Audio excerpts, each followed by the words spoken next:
ఆంధ్రప్రదేశ్ రాష్ట్ర ఉప ముఖ్యమంత్రి జనసేన పార్టీ అధినేత పవన్ కళ్యాణ్ ఇవాళ ఏలూరు జిల్లాలో పర్యటించనున్నారు. ఆయన పర్యటనలో భాగంగా ద్వారకా తిరుమలకి వెళ్లి అక్కడ అత్యాధునిక కార్యక్రమాల్లో పాల్గొంటారు. పర్యటన షెడ్యూల్ ప్రకారం పవన్ కళ్యాణ్ ముందుగా ఉదయం 10 గంటలకు రాజమండ్రి ఎయిర్పోర్టుకు చేరుకుంటారు. అక్కడి నుండి రోడ్డు మార్గంలో ఏలూరు జిల్లాలోని ద్వారకా తిరుమల మండలంలో ఐఎస్ జగన్నాథపురంకు పయనమవుతారు.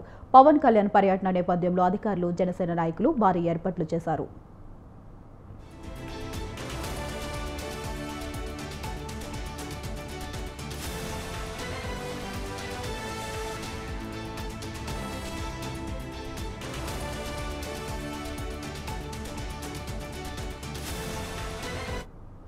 ఐఎస్ జగన్నాథపురం చేరుకున్న అనంతరం ఉప ముఖ్యమంత్రి శ్రీ లక్ష్మీ నరసింహస్వామి ఆలయాన్ని సందర్శించి ప్రత్యేక పూజలు నిర్వహిస్తారు.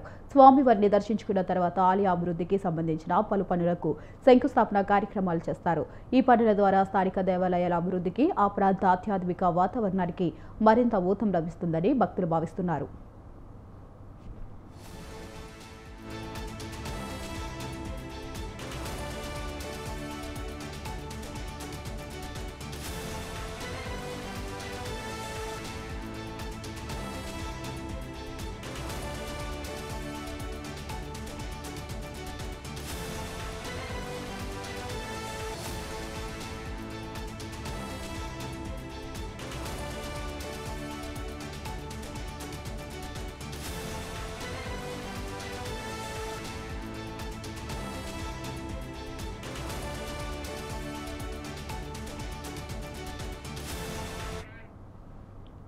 రైట్, ఇంకా దీనిపై మరింత సమాచారం మా కరెస్పాండెంట్ సంజయ్ ఫోన్ ద్వారా అందిస్తారు. సంజయ్, చెప్పండి, మరి పవన్ కళ్యాణ్ అయితే తిరుమల ద్వారకా పర్యటించనున్నారు, మరి అక్కడ ఎలాంటి జాగ్రత్త చర్యలు తీసుకున్నారు?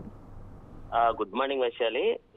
ఈ రోజు డిప్యూటీ సీఎం పవన్ కళ్యాణ్ ఏలూరు జిల్లాలో పర్యటించనున్నారు.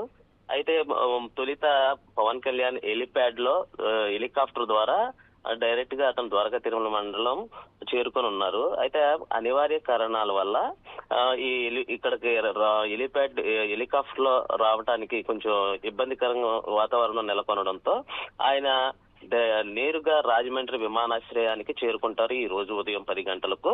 ఈ రాజమండ్రి విమానాశ్రయం నుంచి ఆయన రోడ్డు మార్గంగా ద్వారకా తిరుమల మండలం ఐఎస్ జగన్నాథపురానికి రోడ్డు మార్గం రానున్నారు. ఈ నేపథ్యంలో ఇటు పశ్చిమ గోదావరి జిల్లా పోలీసులు, ఈస్ట్ గోదావరి పోలీసులు, పశ్చిమ గోదావరి ఏలూరు జిల్లా పోలీసులు కూడా ఈ రోడ్డు మార్గాన్ని రావడంతో భారీ భద్రతను మాత్రం ఏర్పాటు చేయడం జరిగిందని చెప్పుకోవచ్చు. ఈ నేపథ్యంలో రోడ్డు మార్గాన్ని వచ్చే క్రమంలో పవన్ కళ్యాణ్ కు ఫాలోవర్స్ చాలా మంది ఉండటం వల్ల ఇటువంటి అవాంఛనీయ ఘటనలు చోటు చేసుకోకుండా రోడ్డు మార్గం ప్రతి అడుగున సుమారు 200 మంది పోలీసులను రాజమండ్రి ఎస్పీ ఏర్పాటు చేయడం జరిగింది. ఎక్కడెక్కడ ట్రాఫిక్ ఆంక్షలను కూడా నేను పెట్టడం జరిగింది. అయితే ఈ రోడ్డు మార్గాన పవన్ కళ్యాణ్ రావడంతో కొవ్వూరు మీదుగా దేవరపల్లి, నల్లజర్ల, పోతవరం, అరిటిపాటి దిబ్బ, ఎర్రపేట మీదుగా రాజం మీదుగా ద్వారకా తిరుమల మండలం చేరుకుంటారు. ఇక్కడ నుంచి పశ్చిమ గోదావరి జిల్లా ఏలూరు జిల్లా ఎస్పీ ఈ ఏలూరు జిల్లాలో ఎంటర్ అవడం దగ్గర నుంచి ఈ పోలీస్ భద్రతను మాత్రం ఏలూరు జిల్లా ఎస్పీ నిర్వహిస్తున్నారు. సుమారు ఇక్కడ ఏలూరు జిల్లా ద్వారకా తిరుమల మండలం ఈ ఏరియాల్లో సుమారు 300 మంది పోలీసులను ఏర్పాటు చేయడం జరిగింది. ఎటువంటి అవాంఛనీయ ఘటనలు జరగకుండా.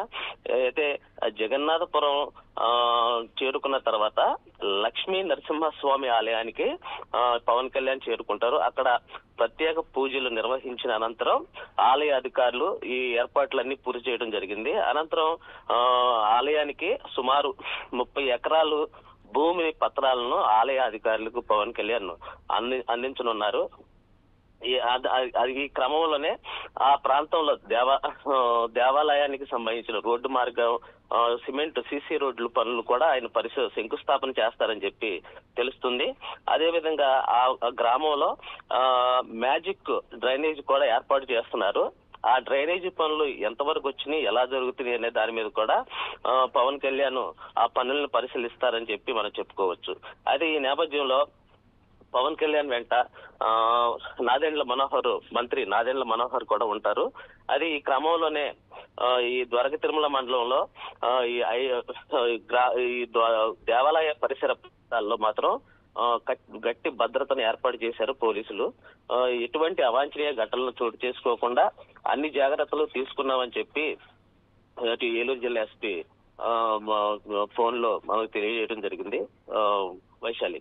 రైట్ సంజయ్, మరి పర్యటనలో భాగంగా ఎటువంటి అభివృద్ధి కార్యక్రమాలు చేపట్టనున్నారు ఈ రోజు పవన్ కళ్యాణ్? అంటే ఈ రోజు దేవాలయానికి సంబంధించిన జగన్నాథపురంలోని ఆ దేవాలయం ఆ పూజలు నిర్వహించిన తర్వాత పవన్ కళ్యాణ్ అక్కడ నరసింహస్వామి ఆలయంలో సంబంధించి సుమారు 30 ఎకరాల అటవీ భూమిని దేవాలయానికి రిజిస్ట్రేషన్ చేసి ఒక పత్రాలను కూడా రెడీ చేశారు. ఆ పత్రాలను ఆలయ అధికారులకు ఆ పత్రాలను అందజేస్తారు. అయితే ఈ దేవాలయానికి అభివృద్ధి కోసం ఈ భూమి కూడా ఎంతో ఉపయోగపడుతుందని చెప్పుకోవచ్చు. అయితే ఆ ప్రాంతంలో సీసీ రోడ్లు కూడా ఏర్పాటు చేస్తున్నారు. ఈ సీసీ రోడ్ల అభివృద్ధి పనులు కూడా ఆయన పరిశీలిస్తారు. పలు శంకుస్థాపనలు కూడా చేయనున్నారు. వైశాలి.